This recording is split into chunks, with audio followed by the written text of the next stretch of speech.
You know, every conversion is a miracle. Every conversion is a miracle. Be translated from darkness into life, it's a miracle that only God can supply.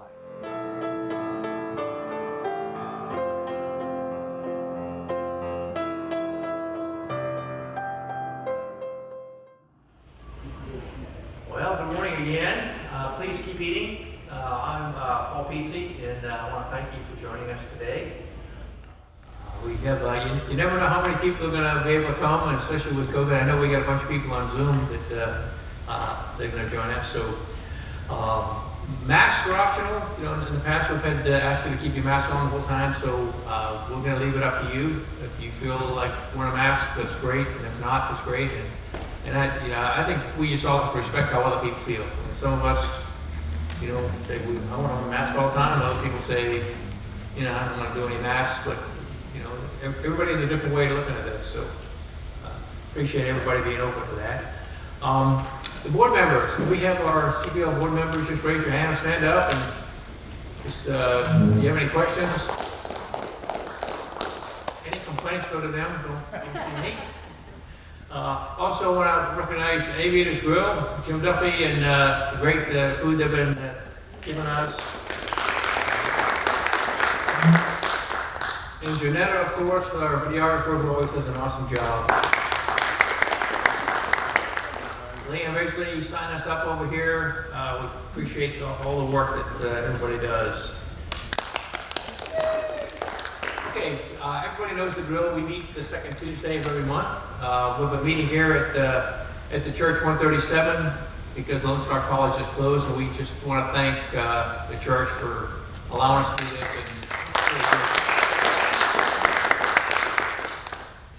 And so we don't charge for lunch, as you know, but if you feel led to donate for your lunch, we'd appreciate it. There's bowls on the table. You could drop it in there, or you could use the PayPal or QR code to donate if you feel led to do that.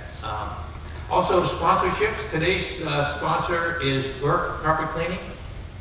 Wes couldn't be here. Wes Burke couldn't be here with us today, but it's kind of funny. I asked him if he wanted to say anything or send me something, and he said, "Tell everyone to be safe and move forward and having fun with family and friends."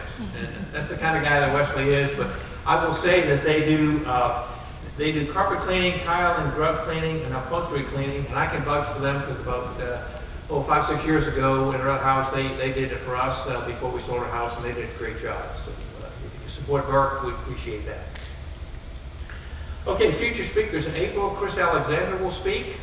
Mike knows, our speaker today knows him very well. He'll be great. Unfortunately, I'm going to miss it. I won't be here. In June, Wally Ramirez is going to speak, and he'll also be a great speaker. And then in August, one of our favorites over the years is Hank and the Kingdom Dog. Mm-hmm. Hank is great. He's got a new dog this time, and he will be doing this thing here at the church. It's going to be great. And so we're going to record this meeting, and Janetta will have it posted to our website soon, and we'll let you know when that's done. Okay, I've been looking forward to introducing Mike. You know, he's an IT guru, and I'm very jealous. And you know, if you ask Janetta, she'll say that I don't even know how to turn on my computer without help. So I'm jealous of that. He's currently independent director of Infosys Limited, which is a global leader in next generation digital services and consulting. He was formerly a Group CIO for BP, that's Chief Information Officer for BP PLC, that's worldwide, responsible for setting and implementing BP's global IT strategy and providing computing and telecommunications technology services worldwide. I'm ex-BP here. We're just kind of sharing some stories about people that we know from our past. He was CIO for various ConocoPhillips businesses, including Conoco Refining and Marketing, Europe and Asia. He was based in London. And also ConocoPhillips Supply and Trading, corporate functions, and global downstream. He's chaired several church and missions boards. He is vice chair of a Child's Hope in Haiti, and they serve orphans in Haiti. It's a great mission that he's involved in there. He graduated summa cum laude from Oklahoma State University, degree in management science, and he completed the executive management program and the Concours CIO Leadership Program at Penn State. I'm a big Nittany Lion fan, so that's a good thing. In 2015, CIO Magazine named him as one of the most influential global CIOs. And he reports to me that his wife Tammy has been his counselor for 40 years. That's a great way to put that. I like that. They have 2 married daughters and 4 amazing grandchildren. You'll see the picture up here in a moment. And it's my pleasure to give you Mike Gibbs.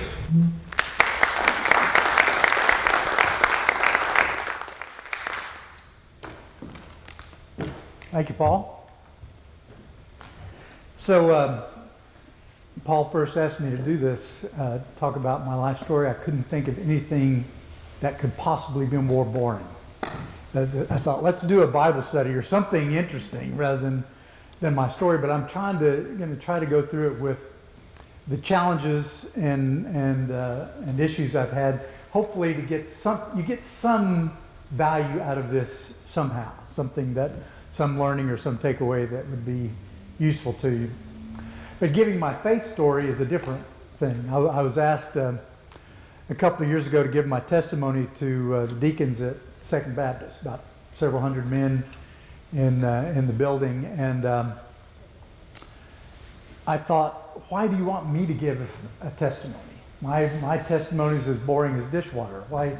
I was never a drug addict. I wasn't in jail. Wasn't an FBI #1 guy after. So my coming to faith was not one of these magnificent stories that you like to hear about.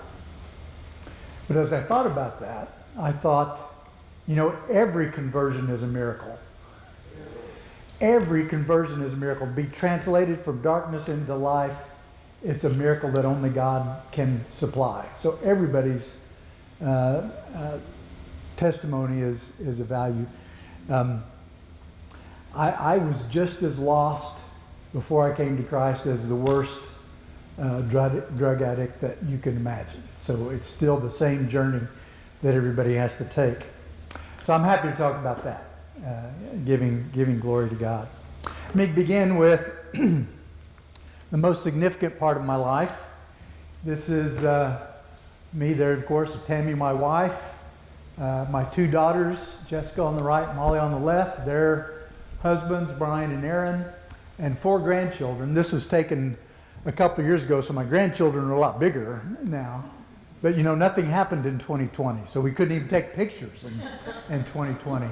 So that's what I have. They're a very rich blessing to me. So let's begin with life journey. Where was I? I was born in Stillwater, Oklahoma. My dad was a student at Oklahoma State, just about to finish after a quick tour in the Army. They took a job in Kansas City, him and my wife and me, him and his wife and me in Kansas City, and only for a few months. The crime and the snow drove them quickly back to northeast Oklahoma, where my mother's parents were. She missed her mom, and so they went back to Concours, Oklahoma, the striving metropolis of 2,500 people. We moved there when I was about 3 or 4, and that's where I grew up, Concours, Oklahoma. Now, in Concours, my mom took my brother and sister and I to a little small church in Pitcher with her mother. And so it was the kids and my mom and her mom. My dad didn't go, my grandfather didn't go. And in this little church of about 60 people, there were 2 men. All the rest women and children. The 2 men were deacons and the preacher, so three altogether. And so my impression of church was, this is for women and children. And as soon as I'm old enough, I'm out of here. But a couple of years later, when I was 11, some men at a church called my father and convinced him to come back to church, rededicate his life.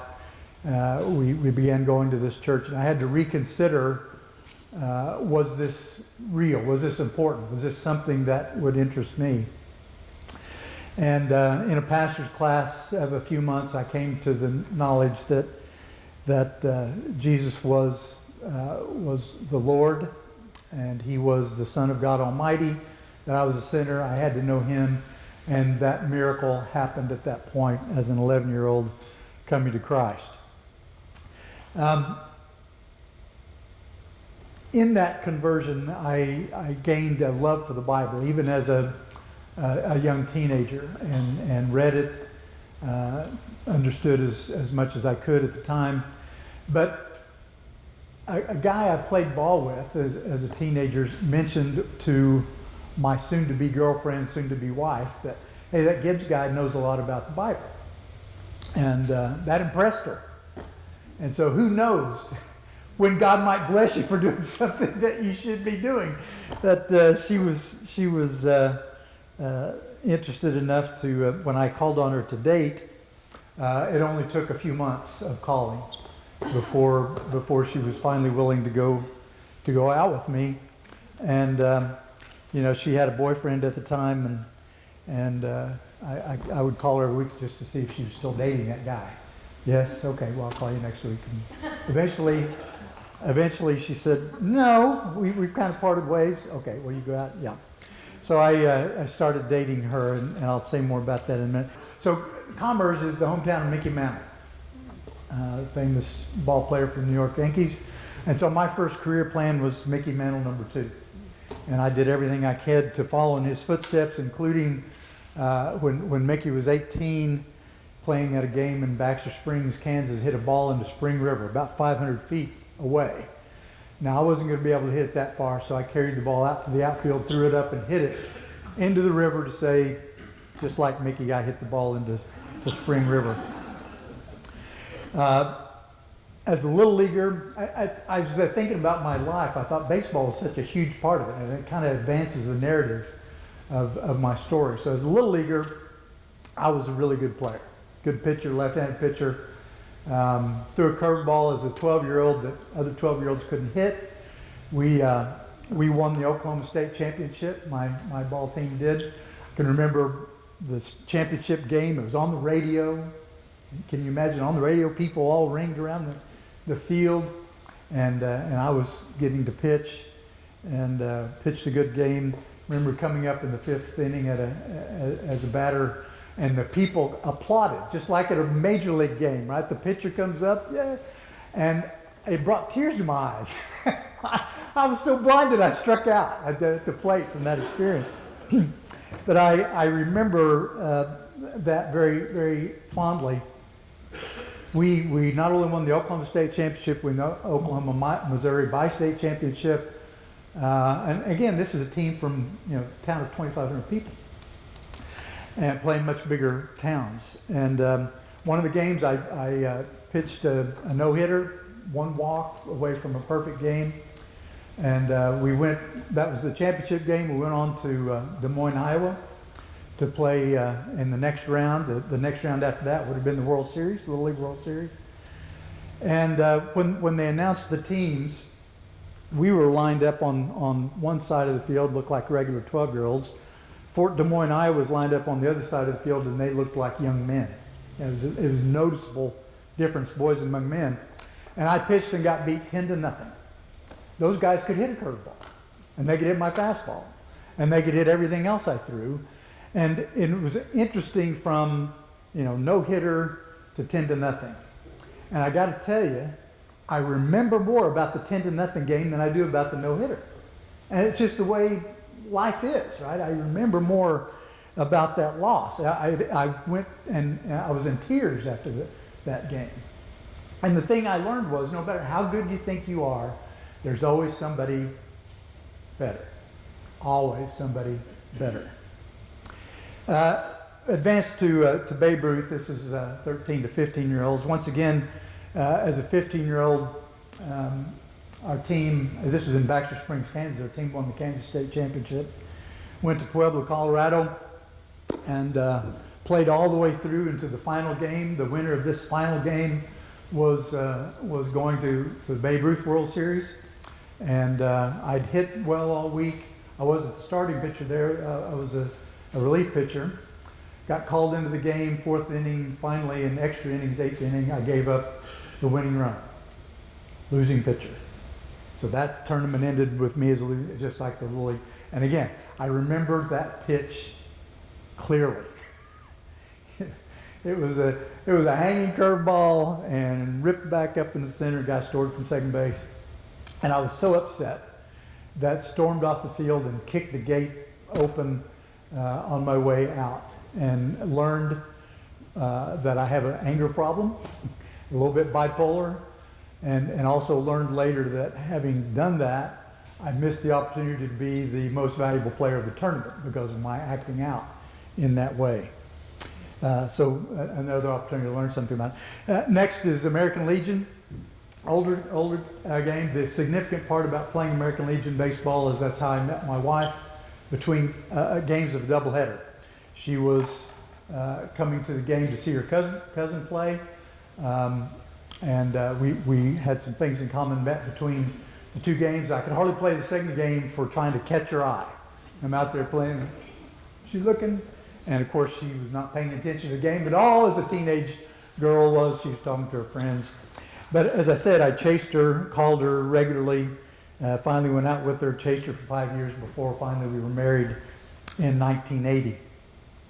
I usually introduce her as the love of my life and the secret to my success. I've introduced her that way a number of times, but I just thought I would ask her. I asked her yesterday how I should introduce her, and she said, well, you should say she's a good and godly woman, equal to me in every respect, only requiring lots of expensive shoes, but worth every one of them. So that's how she would introduce herself. Next, junior college baseball. I led my team in hitting, but the guy I played with led the team in home runs. Johnny Ray was a future major leaguer. Johnny got an offer to go to Arkansas and eventually into the pros. I didn't get an offer, so I thought I would walk on at Oklahoma State. I wanted to go there for my degree program. Made the team through the fall. Didn't make the traveling team, and I remember this day going into the coach's office saying, Gibbs, if you're a freshman, we keep you. You've already spent 2 years in junior college. I'm keeping pitchers. Goodbye. And again, that meeting, I remember like it was yesterday. Everything he said, everything I felt, and it was difficult. And so what I take from this is the losses. Even though I was a good ball player, loved ball, had lots of victories, it was the losses, the disappointments are the things that I remember the most. And I think those are the things that I grew the most from. So I thought I would organize this talk in terms of challenges that I've had and things that I've taken away. At Oklahoma State, missed the baseball team, so I had to focus on my studies, which was a good thing. I was there on scholarship and on a basic educational opportunity grant from the government. My parents couldn't afford to send me to school. I certainly didn't have the means. And so lucky to be there, blessed to be there. Tuition scholarship, DEOG. The first semester there, my degree program required me to be an engineering calculus. Some of you guys are engineers, done engineering calculus, no problem. For me, it was like integrate what? What are you talking about? I'd never seen calculus before.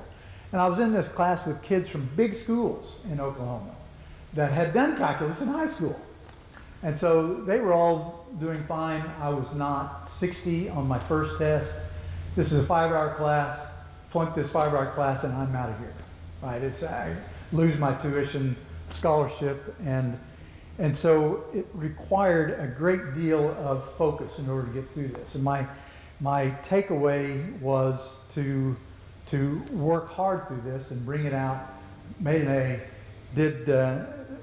did well in school, and so I had lots of job offers. Seven job offers, and so looking back, would I have gone on from college baseball into pros? Not a chance.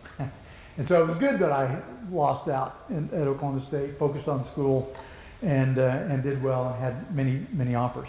I chose to go to Ponca City with Concours. This is in 1980.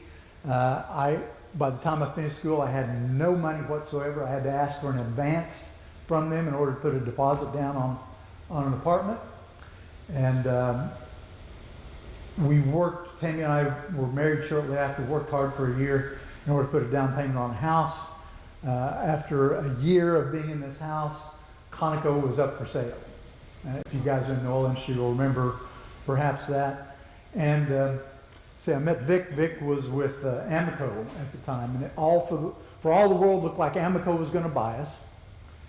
They would move the data center from Ponca City to Tulsa, where Vic was. I'm new on the totem pole. The likelihood of getting a job wasn't high. And so I would be there in Ponca City with a mortgage I couldn't pay, no job, and in a town that was being dried up for moving to Tulsa. And it was a scenario that kept me up nights. It was frightening, and I learned that the big oil company didn't exist to provide me with employment. Now, it didn't happen, thank the Lord, but it sure looked like it was going to happen. We were there for 8 years, and was teaching at a church and doing well at work.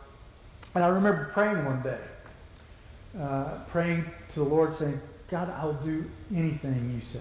I was just, I don't know if you've ever had that experience, just kind of caught up into a really good time with the Lord and talking, and it was almost as if I heard a voice as I said, God, I'll do anything for you. He said, what about your savings plan? Now, I don't know that that was an audible voice, but it sure seemed like it to me. What about your savings plan? We had been putting money away. Concours had a program that matched up to 6% of your salary, and after 8 years, it was $20,000. And I believed that God wanted me to give that $20,000. And so the first thing I had to do is mention it to my wife, and she said, what? I don't think so. I don't think we're going to do that at all. So I prayed to God, so I'm not going to do this unless you convince my wife that this is the right thing to do, which has been a good practice for me all along, all through my life. And that's why I call her a counselor. She prayed about it, and she came back to me and said, God's impressed me that he doesn't want to hurt us, he wants to bless us.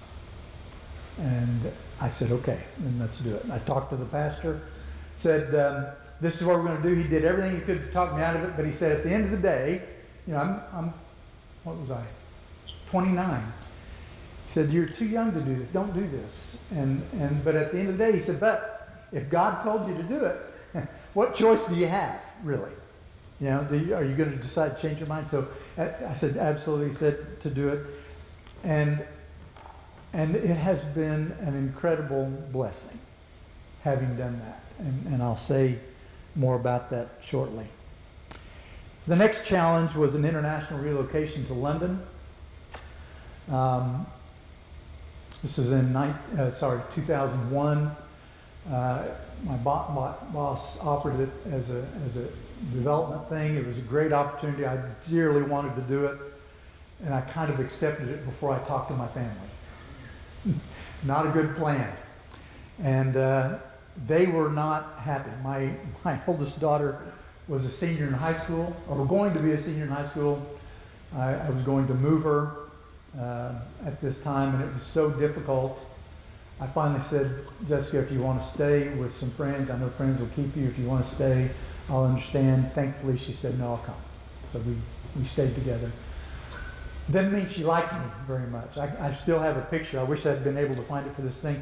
That when I'm already in London, when she comes over to see us, we go walking through the park, and we take a picture, and I can barely reach her with my arm, trying to get her. My other daughter's right here, but I could just barely reach Jessica. Very difficult time. Start of the most stressful time in my life. When Tammy and I went to do house hunting, we were in an Italian restaurant in London. Great restaurants in London, and they were playing Dean Martin on the intercom. And of course, what song comes up? Going Back to Houston. And the heart sickness was palpable. I almost started crying, and we had just gotten there. It was so intimidating to be in London. I had a job over my head. My daughter didn't like me. Youngest one was generally okay. And those were very difficult days. Very difficult days. First 6 weeks I was there by myself. Loneliest time ever. Talking to my family back here. They were miserable, didn't want to go. And it was very difficult. How did I make that decision? I did pray about it.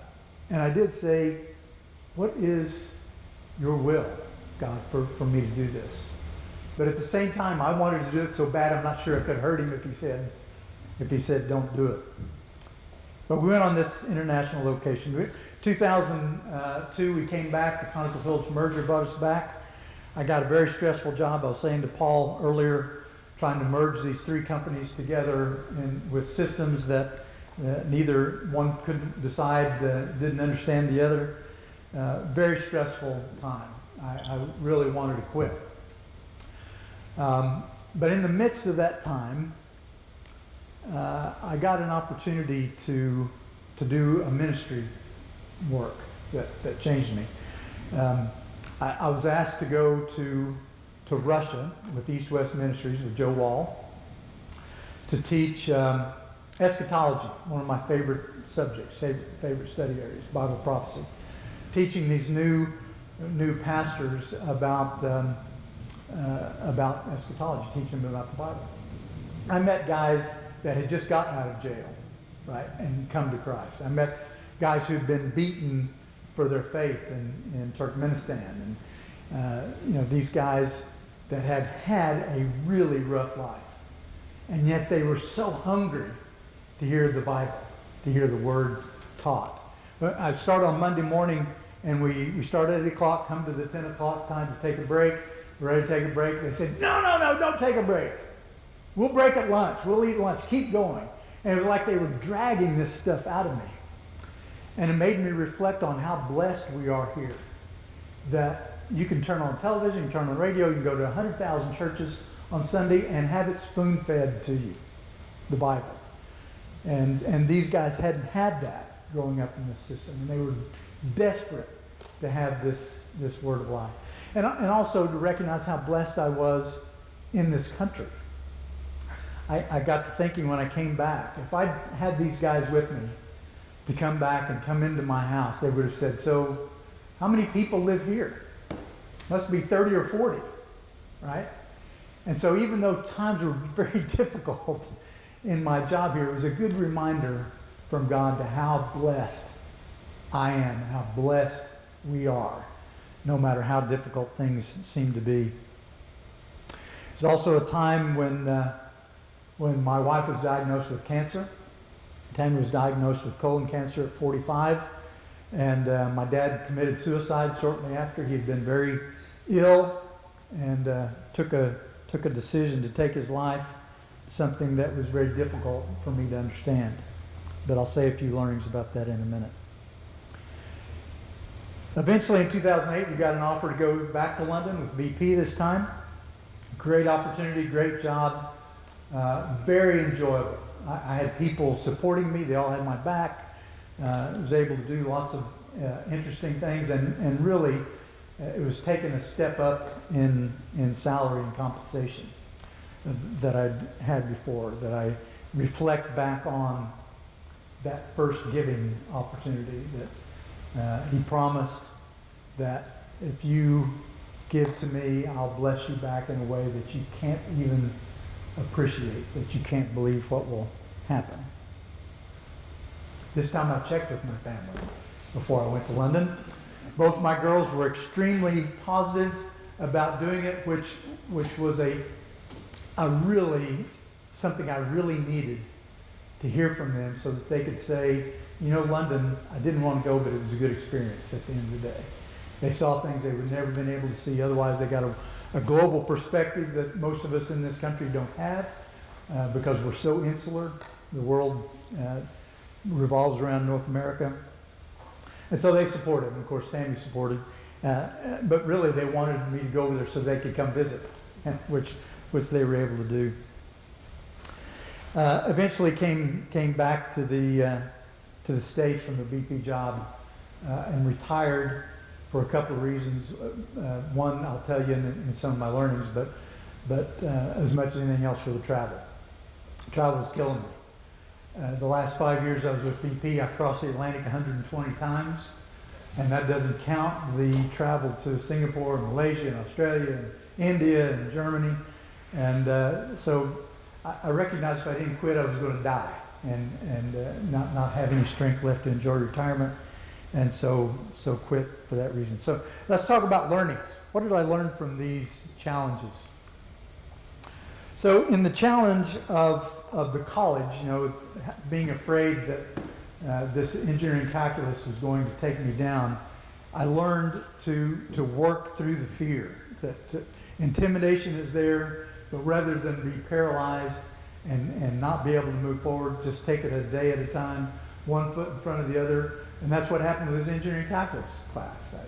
Day after day, I studied and learned, and eventually learned it and got through it. And that was true for all. At the beginning, you probably had this experience too. At the beginning of every college semester, you look at your classes and you say, "Wow, that's not going to happen. How's that going to work out?" And again, working through it without fear, you can come to a good result. With regard to my job risk and financial uncertainty, my fear about losing my house and losing my job and all that sort of stuff, you recognize, as I said, that the big oil company doesn't exist for your employment, and that God is the only one who never fails. You better not trust in anything else but Him. You put your faith in anything else, you'll be disappointed. And I recognize that great job, great opportunities, but it may not last. And I better not put my trust in that. God is the one who never fails, and trusting in Him brought me through. The challenge with the giving, to give all of our savings, what I learned is the law of the harvest is a law. You can write it down and count on it. You reap what you sow. Sow bountifully, reap bountifully, sow sparingly, reap sparingly. It's the one area where God says, put me to the test. You know, it's not right to test God. I was talking to somebody the other day about wearing masks, and somebody said, I'm not going to wear a mask. I'm not going to die one day before God says so. Don't need to wear a mask. And I'm thinking, well, why don't you go play in the street? Right? You're not going to die one day before God says so. It's a test. You're putting God to the test, and He said, don't do that. What was one of the main temptations that the devil gave Jesus? God says, you won't even dash your foot against a stone. So jump off this temple. Prove that you're God. God will save you. And He said, thou shalt not test the Lord thy God. And I think we tend to do that. But this giving is the one area where He says, put me to the test and see if I won't pour out for you a blessing so big that you can contain it. And I'm here to tell you, He is faithful to what He said.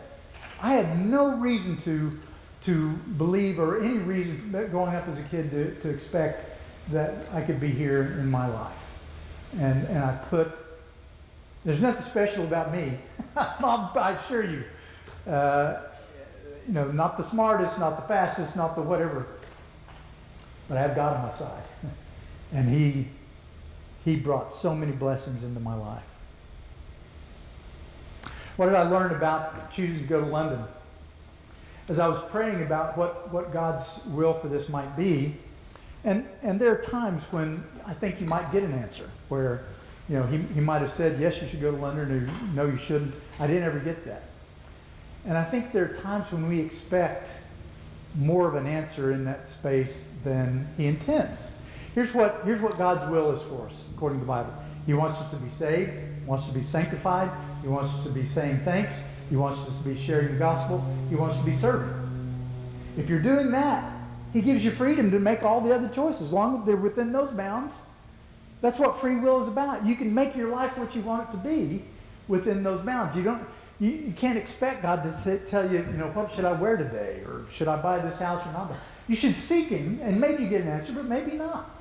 As long as you're within those. And what I found was, even though I questioned myself for years, was that the right decision to make? Looking back, I can see the benefits He brought out of it. I don't know whether his perfect will is for me to go this way or go that way, but I know he blessed it.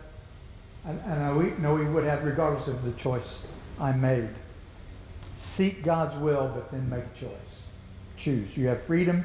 He's given us this incredible opportunity as his people to make of ourselves what we will. That's what free will is all about. And he gives us great freedom in that. I mentioned that Tammy was diagnosed with cancer. My dad committed suicide, had terrible job stresses that were difficult. But what I found was moving forward with God, depending on him every day, he still brings blessings out of that. Tammy had surgery, cut the tumor out. That was 45, so it's 18 years ago. Cancer-free since then. And out of that, she's been able to minister to others with cancer, right? To comfort others with the comfort that she's been comforted with, as Paul says. She volunteered at MD Anderson and was able to sit alongside other women with cancer and encourage them in the faith, and even saw people, come to faith as a result of her being there. That wouldn't have happened without cancer. Any number of ways we were blessed through that stressful time. Going to London with BP again was building on choices we made all along. It was a great opportunity. But one thing I learned there is the impact of a boss. I really enjoyed my time with BP. 3 years there as the downstream CIO. Then our first grandchild was born, and my wife said, enjoy London, babe. I'm going back to Houston where my grandchild is. And so I said, well, I'm going with you.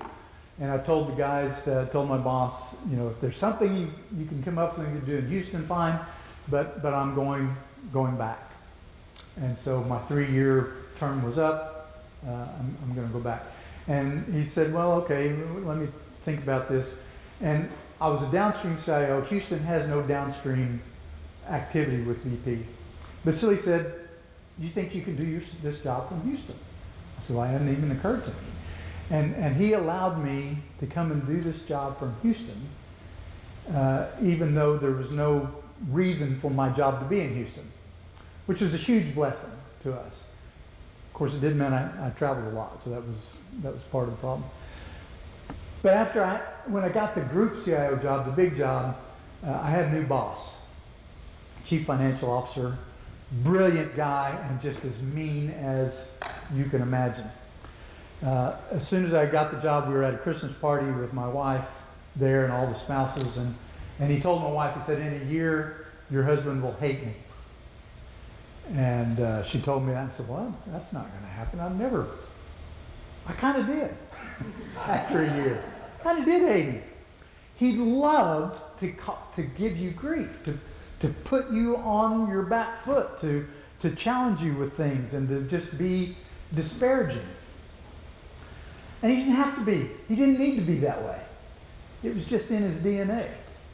And so my takeaway was, and many of you are bosses and have employees, you have an outsized impact on your people if you have employees. And as a boss, you have an opportunity to be constructive or destructive. It's a huge responsibility you have.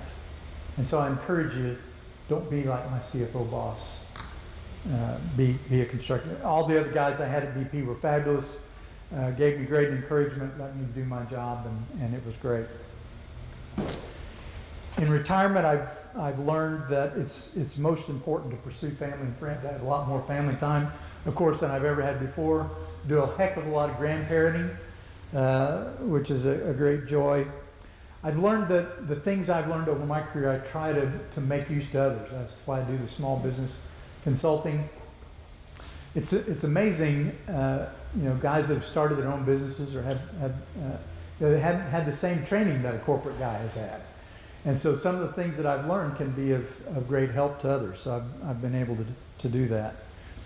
I spend a lot of time playing golf, a lot more playing golf than ever before. I used to think when I played golf, I could only play, maybe on Saturday when my kids were doing gymnastics, I couldn't even play then.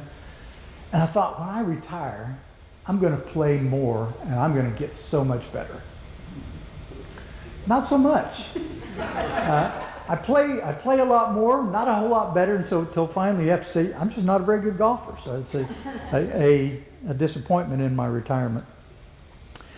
But recreation is important to me, and finally, it's in retirement you really need to plan to do something meaningful, something bigger than yourself.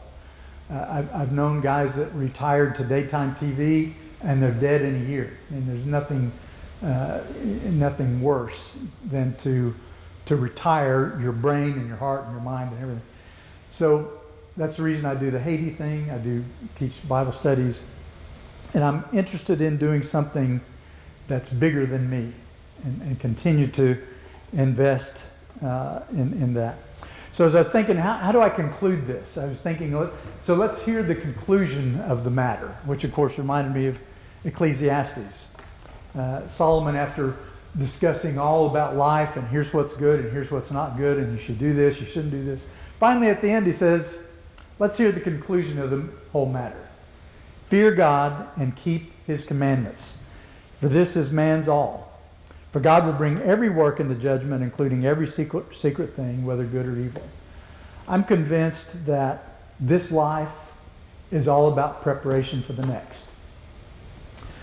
And coming to Christ means you've just entered the game. And now he's blessed you with resources, and he's going to ask you at the end of your life, what have you done with what I've given you? Now, I'm not talking about heaven or hell kind of judgment. We're all going to stand before the judgment seat of Christ. The only way into heaven and away from hell is through Christ's sacrifice, right? There's nothing we can do to earn that. It's only by him. And in him, there is no condemnation. He took our judgment on the cross. But after that, after you're in his family, he expects your service, your work. He gives you resources and expects a return. He says, in his parable, he says, I gave you 5 talents. Let's have an accounting. What have you given back? And so the driving force of my life is standing before Jesus. We're all going to stand before him face to face. Can you imagine standing before Jesus, Son of God, face to face, like right here? And he's going to say, hopefully, well done, good and faithful servant. You've been faithful over a few things. I'll make you ruler over many. And so the challenge is those few things we have. Are we to be faithful with them? If you're a business owner or a business leader, I encourage you to do your best. Do it heartily as unto the Lord. It's God's work. You're providing employment for others. You're doing useful services. It's important that you do your best. If you're a boss, to be a constructive boss, not a destructive boss. And to be salt and light in the world. How am I doing? I got one more thing I want to share on being salt and light. I have been so amazed at the vitriol in this country over the last year, and particularly from Christians. I'm not a social media person, but my wife shows me sometimes things that believers say about other people, and I'm appalled.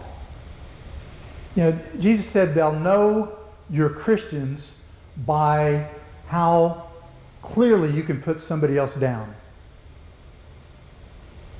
You should be saying, no, that's not what he said. Are you hearing me? Say, no, that's not what he said. Thank you. He said they'll know you're Christians by your love.